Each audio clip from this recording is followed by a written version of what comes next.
Hi guys, and welcome to how to renovate your house in 10 steps. I'm going to be using time-lapse footage of a few of my previous renovations to show you the 10 steps of renovating your house. As you can see, I've already started with the strip out phase. This is number one. This is actually something that anyone can do and I always quite enjoy. As you can see, it's stripping walls, removing fixtures and fittings, and generally things that you can do with a couple of pair of hands and rope in friends and family.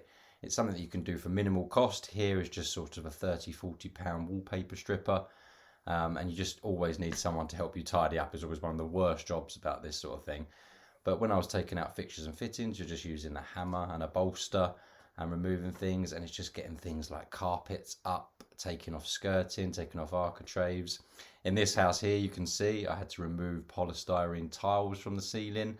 All I used there was a little scraper, and it just came off really well. But it's all these things that I wouldn't pay someone to do, because you can just do it yourself if you have the time after work or over the weekend.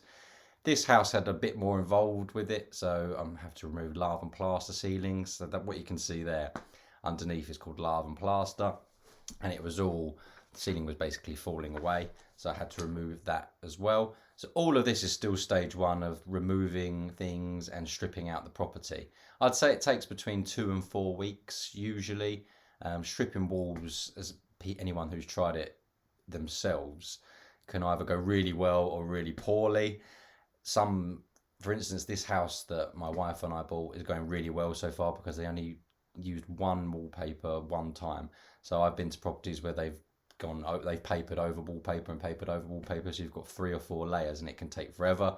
But I stripped this house in maybe 1 week of just the wallpaper, and then did things like this lean-to removal, which is made of concrete. I'll show you in a minute. There's a shed and a swimming pool, and we basically did it all in about a month. In this time as well, it's really important to start thinking about what you're going to do with, if you're doing an extension, you need to start speaking to architects and start looking for planning permission for phases 2 and 3 and 4, because these things take a while. It can take about a month for an architect to draw up your plans, and then once you submit it to the council, it can take 2 or 3 months for them to accept, and even it might get rejected first time. So again, you might need another 2 months after that. So it could be 6–7 months before you get planning permission for the builders to actually start if you are extending your property. This is stage 2, where the builders begin. So in this example, this was a bungalow I renovated. This wasn't a structural wall. They were just removing this wall out the back to open it up eventually. And in the next clip, you'll see it was a structural wall. So they put in something called RSJs. So this is the next step, which usually doesn't involve DIYers because it's a bit too technical. Wall removal is possible, but all this other stuff is just, I always leave to the builders, and I always get a structural quote. Structural quotes I find easier because the builder can just say what is involved for digging the foundations, doing the drainage, doing the blockwork and the roof and the timber, and it usually takes between 3 or 4 months for your standard extension, which is kind of what we're doing here. This extension is a 4-meter out extension by about 6 meters wide, and then we also filled in the side and went up into the loft as well, so it's a bit more structurally. But your typical extension is only sort of 4 meters by 5–6 meters wide, and would take 2 to 3 months for the builders to do. As you can see, this is the pouring of the concrete stage. So where they're pouring the concrete has been shuttered in because the soil was really poor, so they had to strengthen it. And then what they do is they pour the concrete and then remove the shuttering as they go. And that is basically your base for the extension, for those that have not done it before. So the extension will then be built over that concrete once it dries, which is usually within the day, but a minimum a couple of days sometimes. This is the blockwork going up. This is always the exciting bit and always happens super fast. Still part of stage 2 where the builders are involved, and I'd say this blockwork probably only took 2 or 3 days to build. A single story extension at the side and at the back. It's amazing. They can do sort of 500 blocks per day sometimes, the bricklayers. So it's a really good stage of part 2. And then they start preparing for the ceiling joists and building the roof, which is in a minute.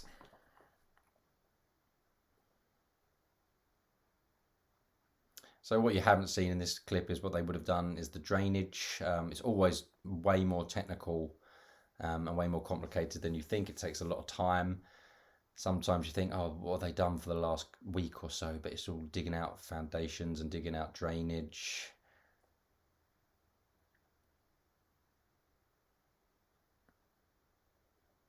So this was one of my favourite jobs we ever did. I was really impressed by the end. And at the end of this video, I'll show you how it all looked finished, as most of my examples are from this house and from the house my wife and I have just bought, where we're just at the structural stage at the moment. So once they built up on that far side, it then goes up here. So then this is then the builders laying the joists in the ceiling. This is also quite a quick process, probably 1 or 2 days for them just to span the whole width of the extension. You can see it goes in really quickly. And then once they've done that, they then do the rafters, which is the part of the roof. So all of this is stage 2, and I leave all of this to the builders. I don't touch any of this. I find it way easier to get a structural quote only from the builders. And then once those builders are finished, I then take over and I can start organising my teams inside the property, which I'll talk about a little later, stages 3 to 10.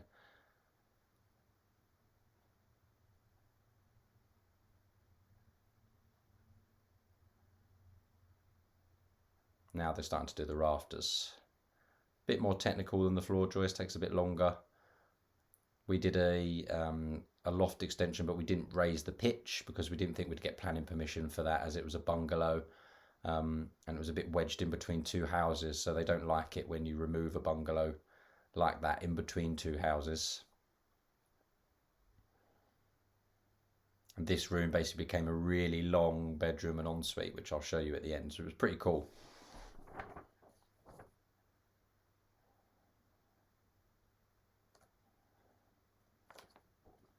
So then we're nearly at the watertight stage. So at this stage, you should be thinking about windows and doors.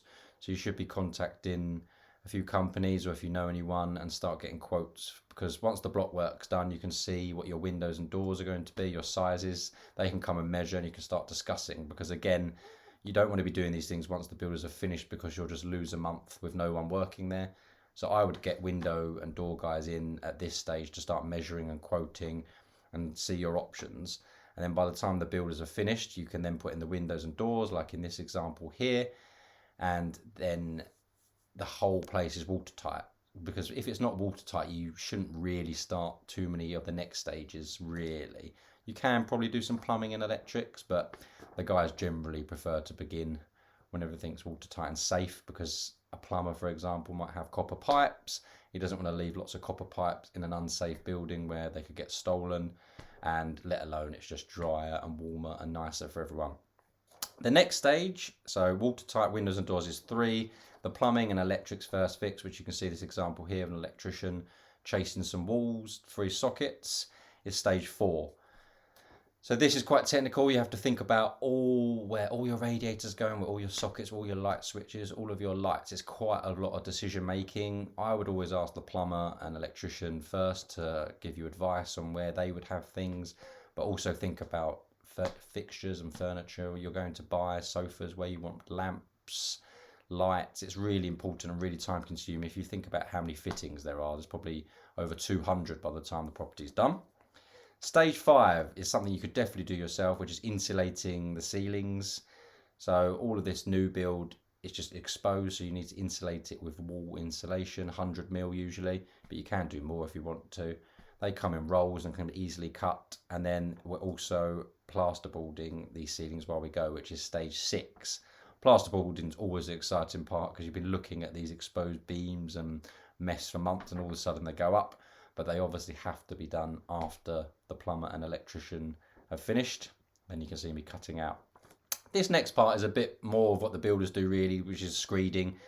I chose to do this after the ceilings were done, but this is just screeding, which is basically pouring concrete on the floor, levelling it out, and making it all nice and smooth for you to deal with.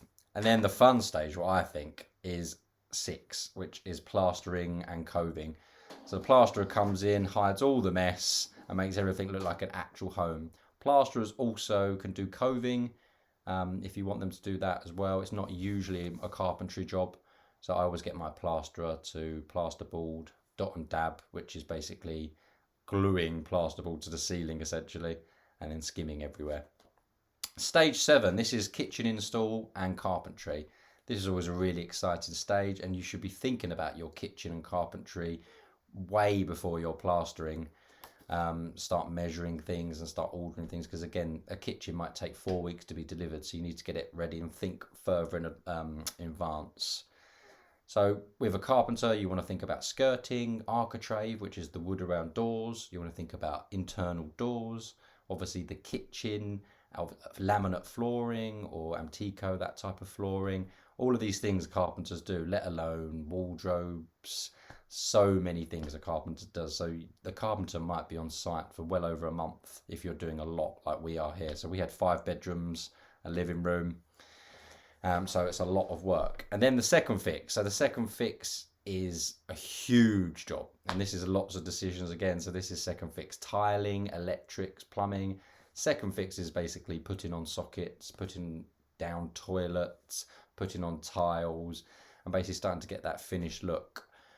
Usually in the bathroom, the tiles go on first and then the fittings go on, apart from maybe the bath, because the tiles wouldn't run under it. But there's a lot of second fixing to do. Stage 8 is painting. Again, something that you could do. I'm not very good at it. I'm quite good at rolling, but I really struggle with cutting in. But phase 8 is painting, and you're nearly at the finish line at this point, and it feels quite nice. And then stage 9 is flooring and carpets. So again, whilst the painters are there, you should be thinking about the next stage, which is flooring and carpets. And you should be thinking what you want and what you'd like to do, and because you don't want to do that before the painting for obvious reasons. And the painter could be a bit more messy and not have to worry about paint on the floor everywhere, even though most good painters still do. And then step 10 is all the external work. So this is the renderers preparing to render the blockwork. Rendering is essentially plastering the outside externally, if you want to put it that way. It could be quite costly. We chose a silicone render for this job because it came in white or any colour you want, so you don't have to paint it, because usually it's 3 or 4 coats of paint otherwise. And then it's things like patio and the lawn, which we're doing now as well, and any external work like that. You could even do fencing at this point. We did it a bit earlier because all of our fences were damaged and the neighbours asked us to do it as early as possible and even contributed to it. But all of this external work I would leave until the end, because the back garden is always just a complete building site full of rubble and mess and skips, and things like the patio slabs, as you can see here, and the lawn. They're really nice and you don't want to get them ruined. We had the patio down and then did the lawn, and the patio still got completely filthy. We had to jet wash it all after the rendering and everything. So it's best to leave this last, and then it can also be extremely expensive. Patio, garden and driveways just seem to eat money, so you should really shop around and take your time on those and do those last, because if your budget doesn't stretch that far, it's fine to have a bit of a messy garden, but it's nicer to have your house done and then just save up for the rest. So that is stage 10. I helped them lay the grass. You can see here it was actually quite enjoyable, apart from it being completely sodden. But you just lay out all the turf first and the soil, spread it all out, and then you just bring, in a minute I'll show you, bring just literally rolls of grass in. And it's actually quite satisfying, because it's one of those jobs that happens within a day. And you just start at the furthest point and bring it forward, and you can see the work progressing before your eyes, and it's just really satisfying one to watch.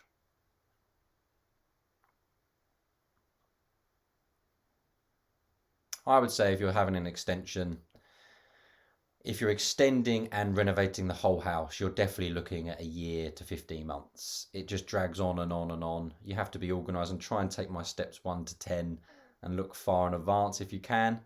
But I would allow at least a year to 15 months with extending. If you're not extending, you could definitely do it quicker, more like 6 months, I would say, on average. But again, these things do just stretch on. You have to really badger the tradesmen as well, make sure they're organised, make sure you lock in dates, because their work is quite hard to calculate sometimes. Like one kitchen, exactly like you've just seen there, might take a carpenter 1 week, and then they have problems on the next kitchen, exactly the same kitchen, but it might take 2 weeks. So they can easily lose a week like that. So you should really try and lock in as many guys as possible, so if they do lose a week or two, you're still ahead of the curve.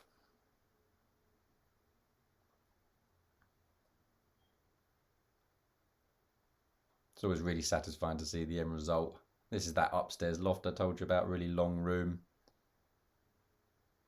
And then things like fitted wardrobes, obviously you don't have to do at any stage, but you could do that at the end if you wanted to, if your budget stretches to it. So I hope you guys have found this useful. So step 1, strip out. Step 2, builders, which is foundation, digging, concrete pour, blockwork, joists and woodwork, rafters. Step 3, getting it watertight with your windows and doors. Step 4, plumbing and electrics first fix. Step 5, insulating ceilings and walls. Step 6, plasterboarding ceilings and walls, plastering and coving. Step 7, carpentry and kitchen installations. Painting is step 8, flooring and carpet step 9, and all of your external work is step 10. If you guys have any questions about timescales and rough costs, please always message me. I'll try and help. Every job does differ. But generally, I think timescales is quite easy to work out, whereas costs is a little bit trickier depending on what you like. But thanks to everyone for watching and subscribing, and good luck with any renovation you're taking yourself.